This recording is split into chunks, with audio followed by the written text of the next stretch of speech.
Confira na hora extra desta semana. Recursos de acordo em ação civil pública são destinados à compra de equipamento de hemodinâmica para o hospital em Goiânia. A mais nova vara do trabalho da 18ª região foi instalada na cidade de Palmeiras de Goiás. E no bloco de entrevistas nós vamos conversar com o juiz do trabalho, Rodrigo Dias, que fala sobre os impactos da reforma trabalhista na atuação do magistrado. Aguardamos você!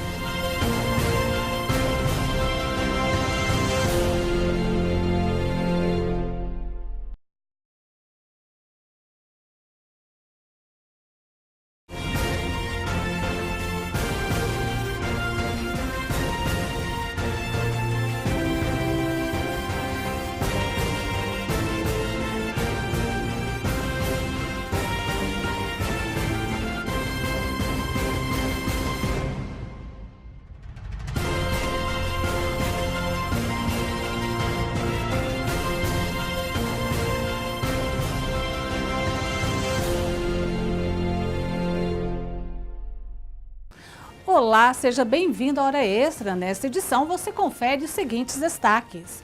Recursos de acordo em ação civil pública são destinados à compra de equipamento de hemodinâmica para o hospital em Goiânia. A mais nova vara do trabalho da 18ª região, instalada na cidade de Palmeiras de Goiás, já se encontra em pleno funcionamento. O município agrega importante polo industrial. E no bloco de entrevistas, o juiz do trabalho, Rodrigo Dias, fala sobre os impactos da reforma trabalhista na atuação do magistrado. O Hora Extra está começando agora.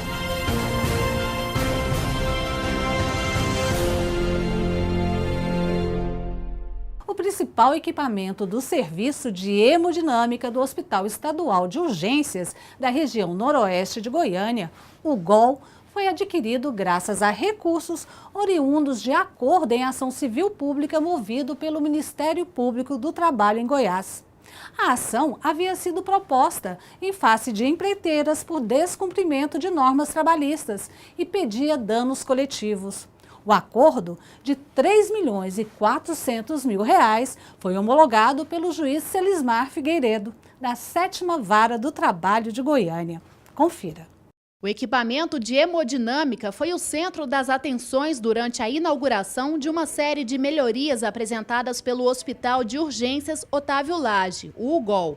O aparelho de alta complexidade é utilizado para tratar principalmente pacientes vítimas de infarto e será importante no dia a dia da unidade de saúde. É muito importante porque nós vamos atender uma demanda praticamente de todo o estado do doente infartado. Então eu acho que isso aí vai fazer uma diferença, porque é uma das doenças que tem maior prevalência e que o índice de óbito ele é relativamente preocupante. A aquisição do equipamento foi possível graças à doação proveniente de um acordo feito em uma ação civil pública. Atendendo ordem judicial, duas grandes empresas dos ramos imobiliário e de engenharia destinaram parte do valor acordado em processo para investimento no âmbito do sistema de saúde pública. Chegou-se a um consenso após muita discussão, após a realização de 3 audiências e a maturidade dos envolvidos. E com a mediação da Justiça do Trabalho nós chegamos a esse resultado. A lei da ação civil pública coloca que valores de danos sociais, danos coletivos, sejam encaminhados ao FAT. Nós temos a compreensão, acompanhando a doutrina, de que esses valores podem e devem ser aplicados em locais diretamente atingidos pelas violações. Foi neste contexto que nós contribuímos e discutimos para chegar à destinação dos recursos. O acordo atingiu um montante de R$ 3.400.000. Deste total, 2,3 milhões foram destinados especificamente para a aquisição do equipamento de hemodinâmica, o resultado de uma decisão da Justiça do Trabalho que vai fazer grande diferença para o GOL e também para a população goiana. É uma de enorme repercussão para a população que não tem como ser atendida em vários lugares públicos, com uma estrutura, uma máquina de hemodinâmica e uma estrutura humana como o GOL estabeleceu junto com a AGIR. O UGOL recebe a importante contribuição da Justiça do Trabalho e, com o equipamento que ainda não existia na unidade, o número de atendimentos e vidas salvas deve crescer ainda mais. A mais nova vara do trabalho da 18ª região, instalada na cidade de Palmeiras de Goiás, já se encontra em pleno funcionamento. Agora, advogados e partes têm o conforto de contar com a Justiça do Trabalho no local onde residem, sem ter de se deslocar para a antiga vara em Pires do Rio, que se transformou em posto avançado. Confira como foi. A Vara do Trabalho de Palmeiras de Goiás foi instalada na entrada da cidade, na GO 156. O prédio passou por reforma e conta com sala de audiência, gabinete do juiz, estacionamento e toda a estrutura necessária para abrigar a justiça trabalhista. Antes, se o trabalhador do município precisasse participar de uma audiência, tinha que se deslocar cerca de 80 quilômetros até Goiânia.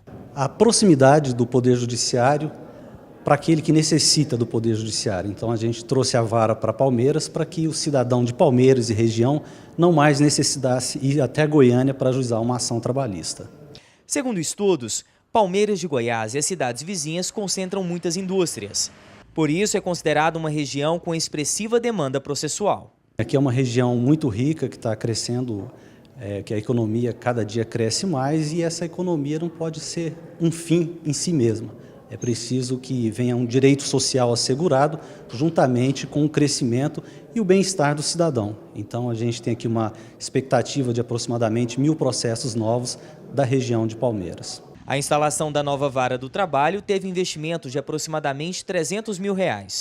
A inauguração contou com a presença do presidente do Tribunal Regional do Trabalho de Goiás, além de magistrados, servidores e autoridades políticas.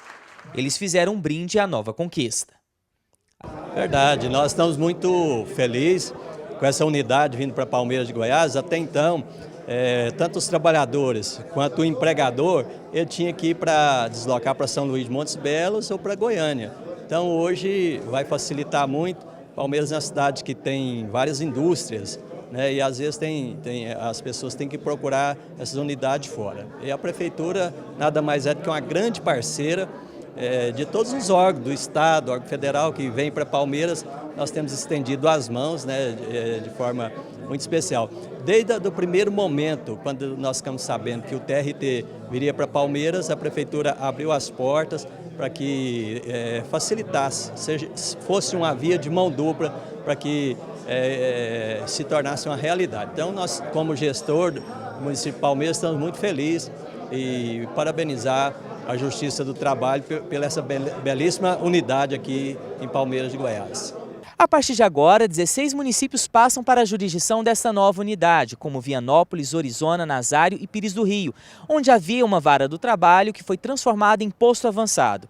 Esse remanejamento foi feito para facilitar o acesso da população do interior à justiça trabalhista. A vara do trabalho, então instalada em Pires do Rio, foi deslocada pelo tribunal para atendimento de uma demanda maior em Palmeiras de Goiás, permanecendo em Pires do Rio uma estrutura que poderá atender a comunidade daquela região através do deslocamento do juiz periodicamente para lá, pois lá nós manteremos um posto avançado.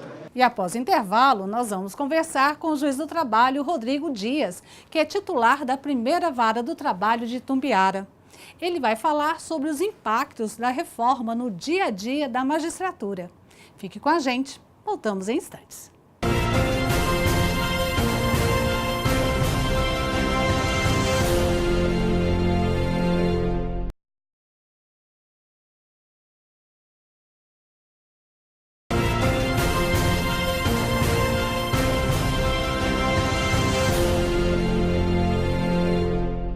A reforma trabalhista mudou a rotina de partes, advogados e dos juízes do trabalho. Após 6 meses das novas regras, há ainda muita discussão e incertezas jurídicas. O TST poderá levar algum tempo até que todas as questões polêmicas sejam assentadas. Afinal, 110 artigos da CLT foram alterados. O juiz do trabalho, Rodrigo Dias, fala à hora extra sobre os impactos das novas regras para os magistrados. Doutor Rodrigo, muito obrigada por sua presença aqui no Hora Extra. Sempre um prazer vir aqui, Márcia. Prazer é nosso. O que mais impactou na rotina do trabalho dos magistrados trabalhistas no pós-reforma? Bom, para o magistrado houve, obviamente, o impacto da diminuição, sensível diminuição no número de demandas trabalhistas pós-reforma. Há uma série de motivos que têm sido discutidos que deram origem a essa diminuição, mas do ponto de vista prático, para o magistrado, é claro que o menor número de ações ajuizadas permite uma adequação melhor da pauta, para aqueles que estavam em atraso, permite puxar a pauta para torná-la mais célere, né, as ações tramitarem de forma mais célere, e a análise dos próprios pedidos contidos nas ações trabalhistas acaba sendo facilitada porque uma outra consequência da reforma também foi o de que os pedidos têm vindo, as ações têm vindo com pedidos mais enxutos, menos pedidos do que antes. Também por motivos conhecidos isso tem acontecido, né? Existe um certo temor no ajuizamento e nos pedidos em relação aos quais tenha-se o temor do indeferimento e consequente pagamento de honorários e custas, né? E tudo isso se reflete, é claro, no número de ações e na quantidade de pedidos nessas ações. As duas coisas impactam muito a atividade do magistrado. Essa redução na quantidade de processos também pode ter como causa o cenário de insegurança que ainda essa reforma recente apresenta? Olha, toda lei nova, todo diploma legislativo, né, ele traz, ainda mais quando for uma lei muito abrangente, ele traz uma série de dúvidas interpretativas, não é diferente com essa assim denominada lei da reforma trabalhista, né?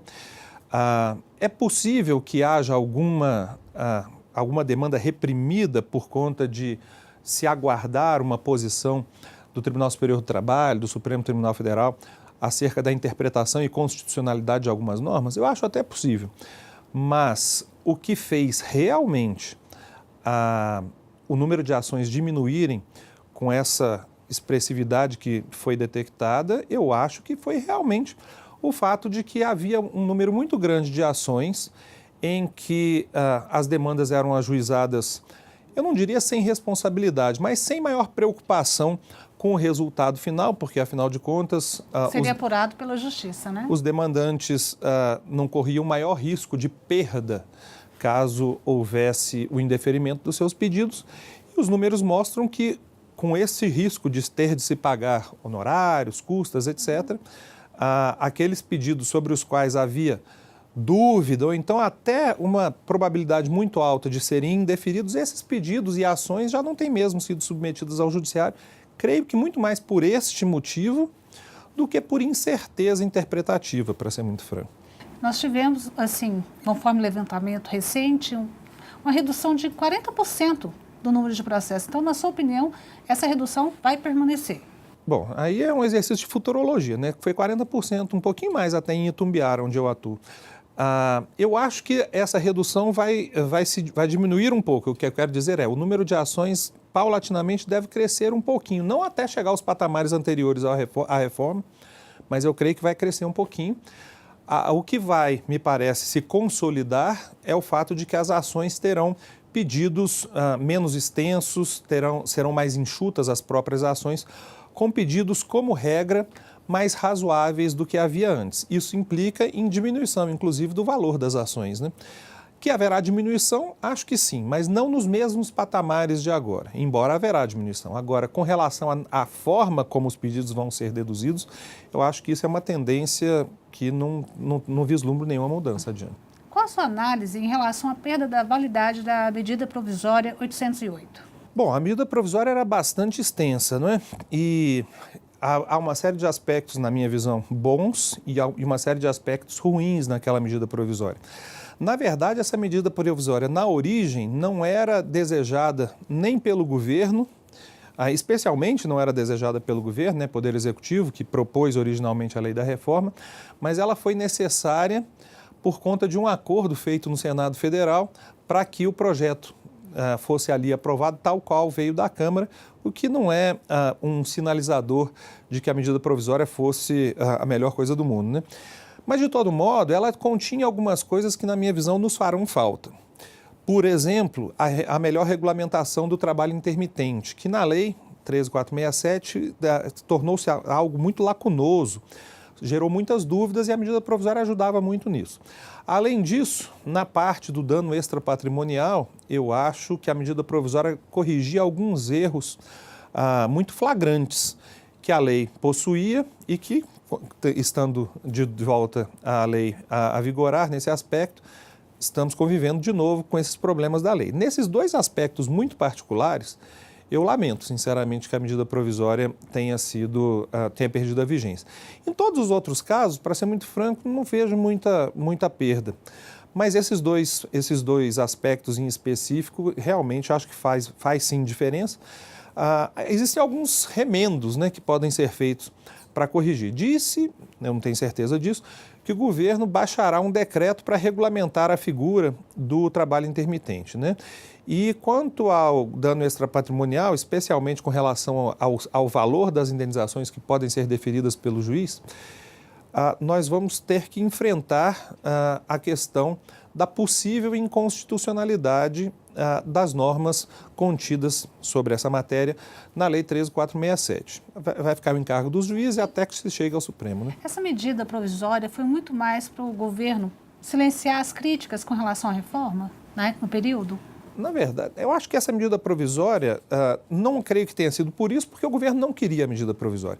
Essa medida provisória foi feita por quê? Porque o governo tinha o interesse de aprovar muito rapidamente a lei da reforma, de preferência na redação que veio da Câmara dos Deputados, de forma que não fosse necessária modificação no Senado, que fizesse a lei voltar à Câmara dos Deputados, que o projeto de lei voltasse à Câmara dos Deputados para nova apreciação. Para que isso pudesse ser feito, o Senado tinha que aprovar a lei tal qual veio da Câmara.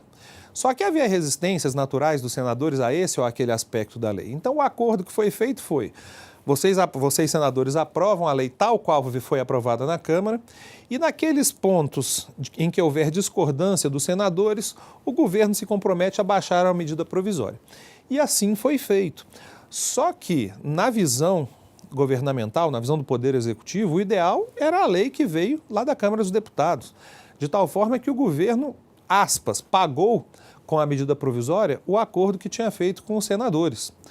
Os senadores não aprovaram a medida provisória, o Congresso não aprovou. O Congresso não aprovou. Quem, em tese, poderia ficar mais insatisfeito do ponto de vista dos agentes políticos com a queda da medida provisória seriam justamente os senadores. Mas a gente, infelizmente, não vê ninguém no Congresso Nacional, não só no Senado, na Câmara também, né, se mexer, sequer se queixar, né, por conta da queda da medida provisória. Ok. Nós vamos para um rápido intervalo e voltamos já. Hoje conversando com o juiz do trabalho, Rodrigo Dias da Fonseca, que fala sobre os impactos da reforma trabalhista na atuação dos magistrados. Voltamos em instantes.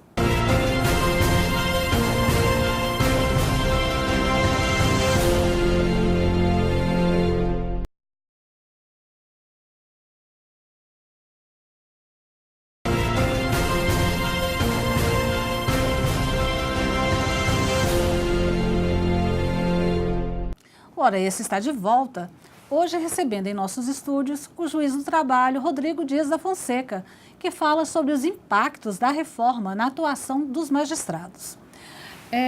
Doutor Rodrigo, falam justamente sobre a atuação específica dos magistrados. Há muita dúvida? Quais as principais dúvidas que os magistrados têm comentado? Sim, há uma série de dúvidas, especialmente com relação àqueles aspectos sobre os quais se discute a constitucionalidade desta ou daquela disposição legal. A rigor, muito recentemente, o Supremo Tribunal Federal começou a discutir, começou ainda a apreciar as primeiras ações diretas de inconstitucionalidade. Então, existem algumas dúvidas, por exemplo, de alguns magistrados, é claro, isso varia conforme cada um, sobre a questão da extinção da obrigatoriedade da contribuição sindical, sobre a extensão da gratuidade da justiça e todos esses aspectos ainda com os questionamentos de constitucionalidade, a questão dos honorários, advocatícios, sucumbenciais. Então, dúvidas existem interpretativas, mas isso é nada. O que eu quero frisar é que me parece que isso é natural de uma nova lei muito extensa. A Constituição de 88, eu não era sequer formado ainda, mas eu imagino que os operadores do direito tenham ficado, num primeiro momento, perplexos e numa dúvida, e com dúvidas extremadas, o novo Código de Processo Civil e assim por diante. É claro que para nós da Justiça do Trabalho, que somos brutalmente afetados por uma mudança da CLT nas proporções em que foi feito, isso nos causa um impacto muito maior. E muito mais dúvidas específicas com relação à nossa atuação. Mas, com o passar do tempo, essas dúvidas vão sendo amainadas, os processos chegarão, ao fim e ao cabo, ao TST, que tende a pacificar isso. E nas questões de ordem constitucional, talvez a coisa seja até mais rápida com a apreciação das ações diretas de inconstitucionalidade pelo Supremo. É que a gente ainda está vivendo aquele momento de ebulição no período logo adiante da promulgação da lei. Mas eu acho que isso tende a se acalmar muito em breve. E com relação ao Tribunal Superior do Trabalho, existe uma expectativa, né, de que haja uma resposta rápida com relação a ele se manifestar sobre se a nova reforma, se a reforma, ela tem impacto também sobre todos os processos e sobre todos os contratos já estabelecidos ou só pós-reforma. Como é que os magistrados veem esse aguardo do TST? Eu falo por mim, porque a magistratura pensa que está muito dividida, inclusive, sobre vários aspectos da própria reforma. Eu penso que o TST, conforme inclusive já houve sinalização por seu presidente, não deve assumir para si de pronto o encargo de indicar qual é a melhor interpretação da lei. Vai aguardar a sedimentação das decisões em primeiro e segundo graus, o processo natural pelo qual os processos chegam ao Tribunal Superior do Trabalho, porque é assim que naturalmente a jurisprudência vai se construindo e vai se solidificando. Não é, na minha visão também, o ideal que o TST arrogue para si desde logo a interpretação da lei sem que esses processos tenham sido submetidos ao próprio Tribunal Superior do Trabalho. Isso, em certa medida, a meu ver, até viola o princípio da inércia da jurisdição. A matéria nem chegou lá ainda e o Tribunal Superior do Trabalho já estaria indicando a melhor interpretação da lei. Mas é claro que, por uma questão de segurança jurídica, muita gente pretende que o TST, desde logo, já indique que essa ou aquela interpretação é a melhor. Quanto a essas questões de direito intertemporal, na parte processual, existe uma divisão imensa entre nós, juízes, tribunais regionais, eu não sei dizer ao certo quanto ao Tribunal Superior do Trabalho, com relação às regras que devem se aplicar a partir da entrada em vigor da reforma, a partir do dia 11 de novembro, né? Com relação à norma de direito material, eu creio que também haja uma certa divisão, mas a mim parece que é um pouco mais tranquilo, é mais majoritário, diria, se for possível falar isso, né? O entendimento de que as novas regras de direito material se aplicam a todos os contratos. Muito particularmente, a mim parece que uma interpretação contrária a essa pode causar um efeito muito danoso do ponto de vista prático, porque para alguns tipos específicos de relação de trabalho, é mais vantajoso ao empregador a nova regra. Por exemplo, em alguns casos de trabalho rural, em que se discutiu por longo tempo a questão das horas in itinere, a nova disposição legal, que busca incentivar ou estimular o empregador a conceder o transporte, traz como contrapartida a extinção do nosso ordenamento jurídico das horas in itinere. Há uma série que a gente podia, isso aqui é um outro programa, né? A gente podia discutir isso. Mas o fato é que o atual empregador, consciente dessas normas, se chegar ao conhecimento dele, que o entendimento da Justiça do Trabalho é que, olha, só para os novos contratos que se aplica a nova regra, haverá uma natural tendência de dispensa de empregados para a contratação de outros para os quais não se aplicariam essa regra. Além do que, ficaria muito estranho que no mesmo contexto, no mesmo ambiente de trabalho, vou usar o mesmo exemplo das horas in itinere, uma série de empregados tivesse esse direito e uma outra série de empregados não o tivesse, quando todos estão passando pela mesma situação. Mas isso também a gente vai ter que esperar a sedimentação da jurisprudência. Só para finalizar, já comentou um pouquinho, você já comentou um pouquinho antes, mas na sua opinião, o STF está demorando muito para se posicionar com relação à reforma? Não, acho que está no tempo normal. É preciso que a matéria seja bem apreciada, estudada pelos ministros, que tem uma série de matérias, não cuidam só de direito do trabalho, né? Tem uma série de questões que eles têm sido cobrados pela sociedade toda, ponto de vista da Lava Jato, questões de ordem penal, etc. Então, o Supremo Tribunal Federal concentra muita competência, né? Começou a fazer o julgamento agora, com 6 meses aproximadamente da entrada em vigor da norma. Acho que é bastante razoável o tempo que o Supremo está demorando para isso. Ok. Nós conversamos com o juiz do trabalho, Rodrigo Dias da Fonseca. Obrigada, doutor Rodrigo. Márcia, é sempre um prazer. Sempre que eu puder ser útil, estou à disposição. É nosso convidado de sempre. Obrigada. Essa edição do Hora Extra chega ao fim. Muito obrigada por sua atenção e até a próxima semana. Mais informações sobre o TRT de Goiás, como sempre, você acompanha nas redes sociais, no portal do TRT e na rádio TRT Goiás. Nos vemos na próxima semana. Até lá!